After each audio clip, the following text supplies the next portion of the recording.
Good day, Professor Mel and dear classmates. We are assigned to report on Module 8. Our group members are Sir Jeff, Sir JR, Sir Jomar, Ma'am Iris, Ma'am Shell, and yours truly. I am June Rodriguez, and I am assigned to report on the part 1 of Moral Discourse and Corporate Social Responsibility Reporting. Before I dive into this study, authored by Mary Ann Reynolds and Christy Euthas, let me first share some thoughts on the concept of moral discourse.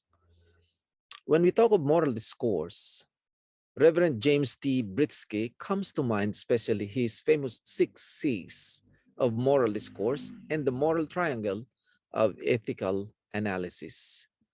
These 6 C's are comprehensive, comprehensible, consistent and coherent, credible or believable, convincing in light of counter arguments, and of course, as what you can see, Reverend James T. Britsky is a Christian, so the last C is Christian.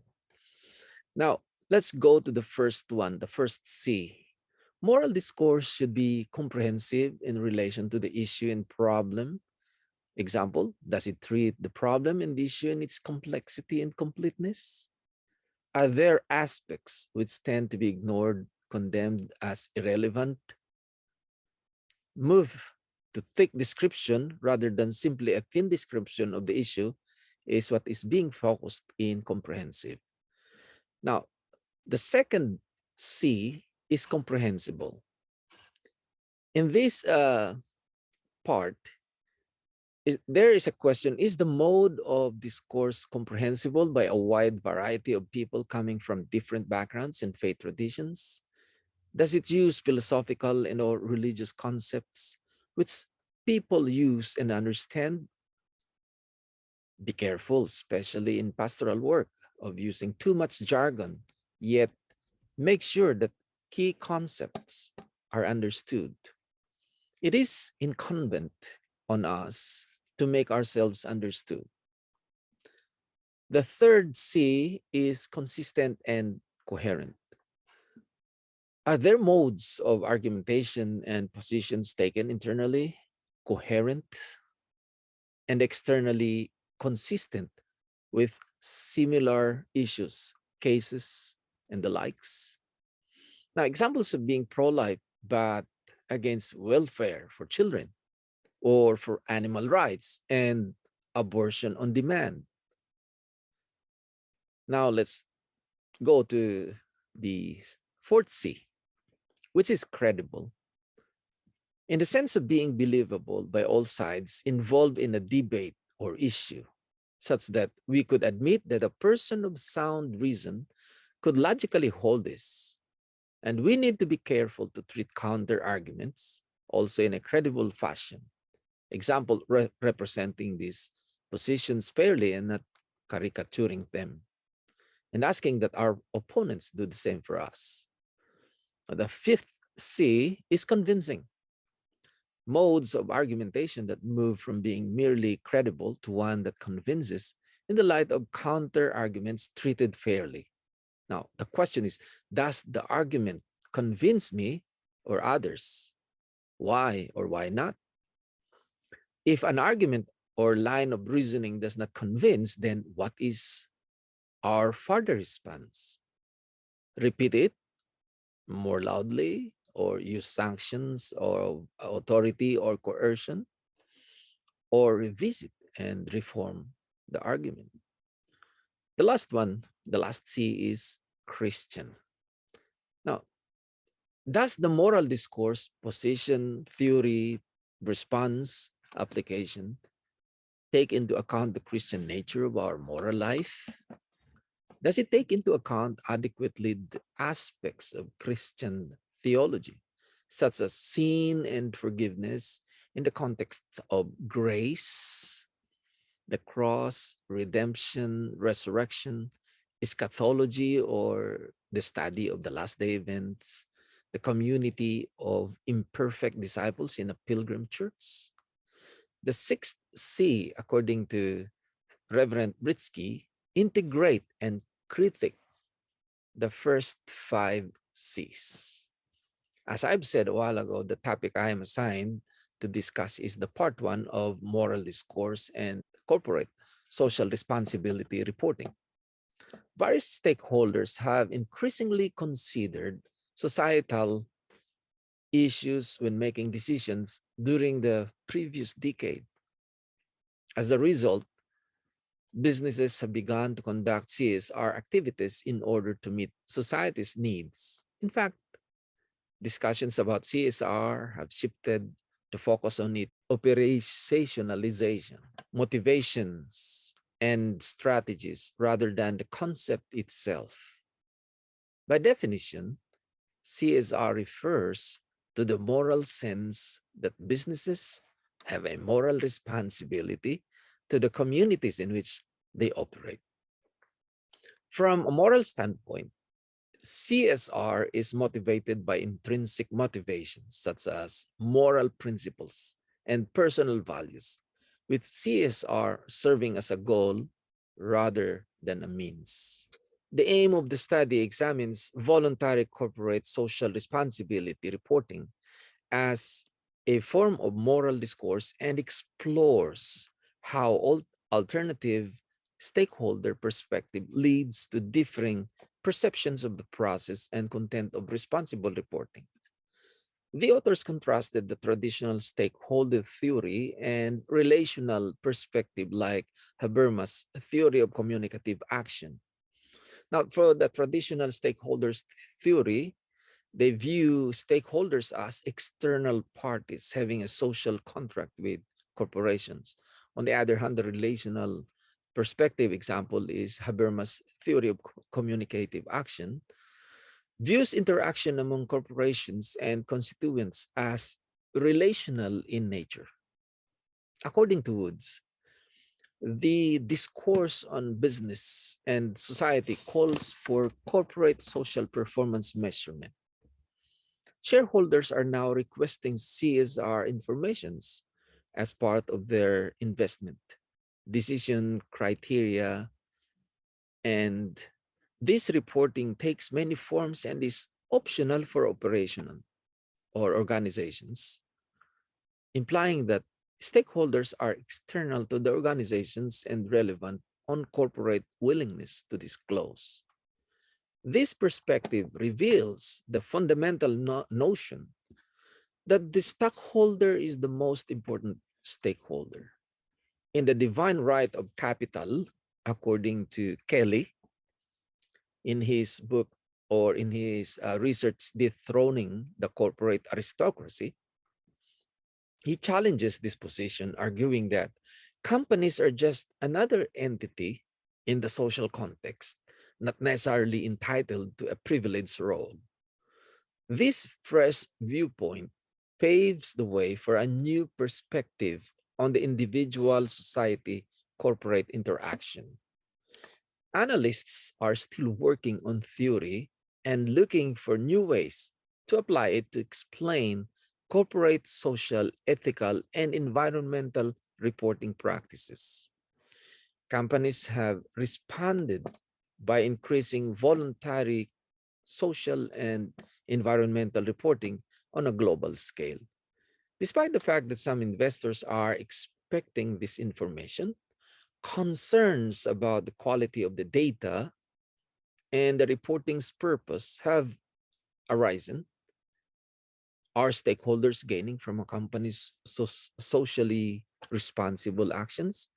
And are companies communicating with them fairly? Those are the questions.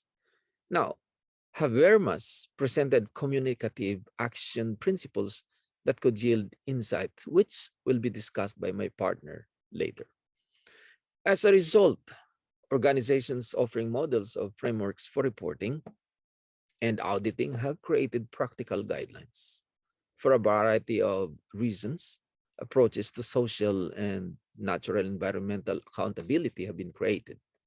Now, we will review some widely used models that may bring additional value by grouping them under the scope of CSR reporting. The first one, let's go to EMAS, or European, particularly German Environmental Management and Audit. The purpose was improvement of environmental performance and was initially directed at manufacturing firms. The regulation calls for an environmental statement from the entity and requires auditing and validation. There is a requirement to document ongoing continual improvement through the implementation of policies, programs, and management systems by a systematic, objective, and periodic evaluation of performance. There is also an obligation to inform the public of the results of the evaluation. The second one is the International Organization for Standardization, or ISO 14000, Series 1997 and 2002. The intention is to introduce some consistency which allows for external parties to make judgment and assess trends. This model includes requirements for management commitment to an environmental policy, which is to be specified, and documentation for organizational responsibility, and personnel, program implementation, control procedures, emergency preparedness, verification and review, documentation, and communication. The next one is the Council on Economic Priorities Accreditation Agency Social Accountability Standard, which is shortened for SA 8000 1998. It was renamed Social Accountability International. Now, in this Council on Economic Priorities Accreditation, or SAI, child labor, forced labor, these are things that are included here: the health and safety, the freedom of association and right to collective bargaining, discrimination, disciplinary practices, working hours, compensation, management systems, management review, company representatives, planning and implementation, control of suppliers, addressing concerns and taking corrective action outside communication, access for verification and records. Now, the next one is the Institute of Social and Ethical Accountability Standard, or known as AA 1000, 1999. It provides both a framework that organizations can use to understand and improve their ethical performance and a means to judge the validity of ethical claims made. It is focused on securing the quality of social and ethical accounting, auditing, and reporting. The focus is on improving overall performance through measurement, quality, management, recruitment and retention of employees, external stakeholder engagement, partnership, risk management, investors, governance, government and regulatory relations, and training. And the other one is the Copenhagen Charter of 1999. The basic concern of the Charter is developing sensitivity to the values of stakeholders. The provisions of the Charter show the focus on stakeholders as an integral part of the values and decisions of the corporations. Communication is subdivided into preparing reports, having objectives, budgets, and action plans for improvements, verifying reports, publishing reports, and consulting stakeholders about performance and values. And the last model is the Global Reporting Initiative Sustainability Reporting Guidelines of 2000 and 2002. The objective is to provide globally applicable guidelines for preparing sustainability reports. In contrast to environmental reports, one goal is the provision of standardized disclosures of economic, environmental, and social information in annual reports in the media. Report content should include categories like groupings of economic, environmental, and social issues of concern to stakeholders, the aspect part, which refers to general types of information related to a specific category, and lastly, indicators, which are the specific measurements of one individual aspect that can be used to track and demonstrate performance. Now, the broad usage of these models indicates that businesses understand the value of stakeholder communication. More than 60% of Fortune 1000 companies have fully embraced the GRI reporting requirements. Thousands of corporate, institutional, governmental, and non governmental organizations have embraced the ISO 14000, which I discussed a while ago, of standard worldwide. What does this signify for society? We wonder. What does this mean for those that are involved? Does the adoption of these models imply that stakeholders are being communicated with in an ethical manner? Are firms merely reporting to stakeholders, or are they involving them in decision making that has an impact on them? Now, my partner in this report, Mom Shell, will talk more on Habermas' theory of communicative action and other theories and validations to investigate the extent to which CSR reports accurately reflect the outcomes of moral discourse between a corporation and its stakeholders. Thank you very much for listening.